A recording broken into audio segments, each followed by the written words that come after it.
I just wanted to make it a little bit interactive, so I'm going to pick on a couple of people.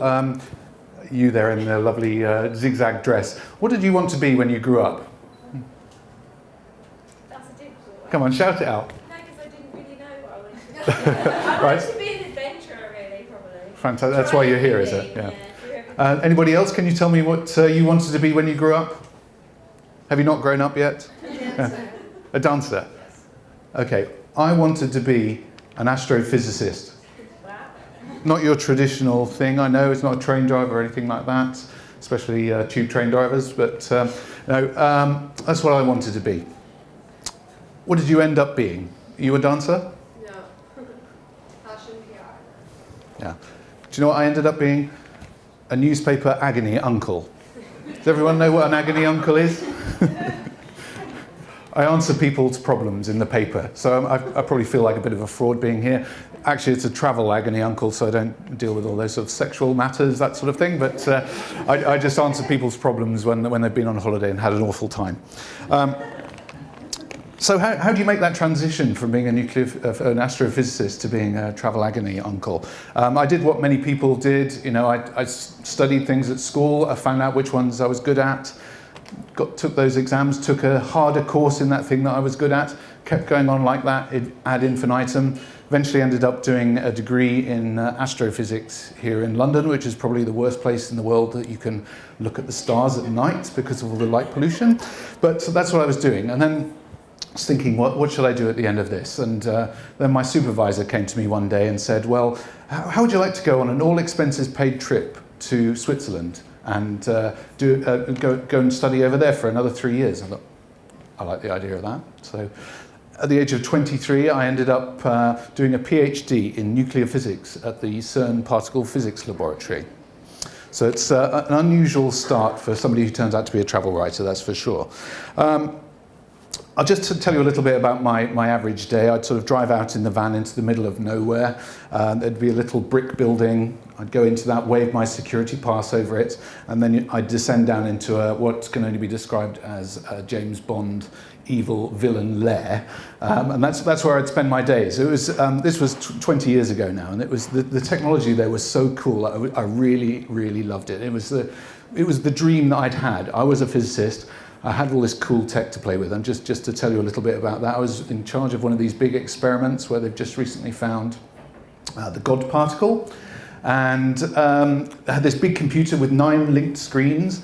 So many different things could go wrong with it. You didn't have a single alarm. What they'd done was actually sampled all the sounds from science fiction movies, all these things like Darth Vader and things like that. So when you heard Darth Vader speaking, you knew that something had gone wrong. The worst one was the elevator doors on Star Trek. That meant you'd been irradiated and probably wouldn't be able to have children.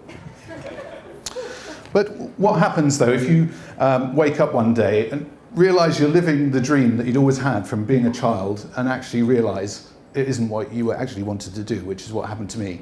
And my epiphany happened one day. I was sitting in my office. I had a fabulous view. It was in Switzerland, after all. I mean, you know, mountains, lake, everything. And I was looking out at the mountains.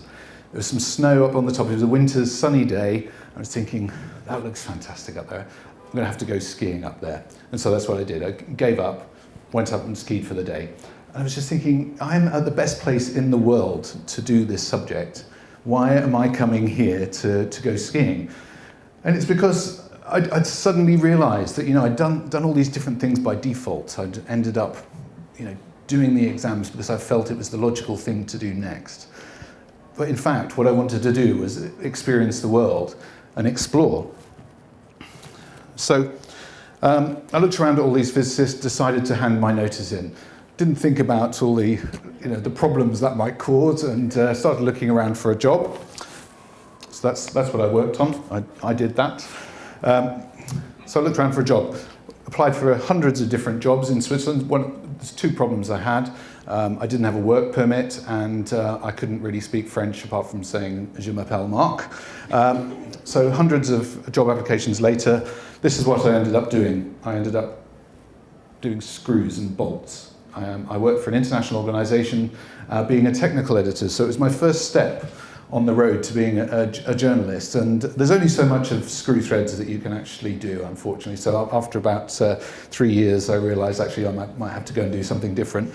And more pressing was there was a deadline at the age of 26 for when you could get a working visa to go to Australia. So I thought, now's the time to do that. And so I spent the next year travelling around Southeast Asia and Australia, climbing volcanoes, finding beaches in the middle of nowhere, and going to weird places like the Bungle Bungles, my favourite place in the world, if anybody's interested, in Western Australia. So that's what I did. After the year, the money ran out.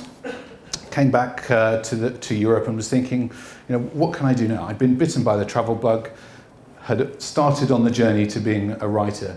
I thought the logical thing for a nuclear physicist to do is become a travel writer. So that's what I wanted to do. So came back to London. This was back in the days when these were really popular rather than iPhones. So you can tell how old I am now.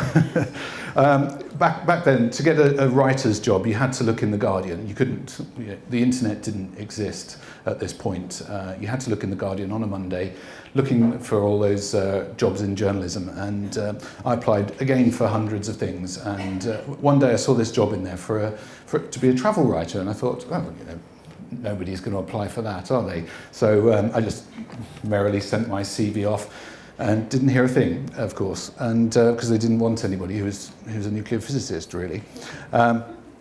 Anyway, so after the deadline passed, I thought, I really would love that job.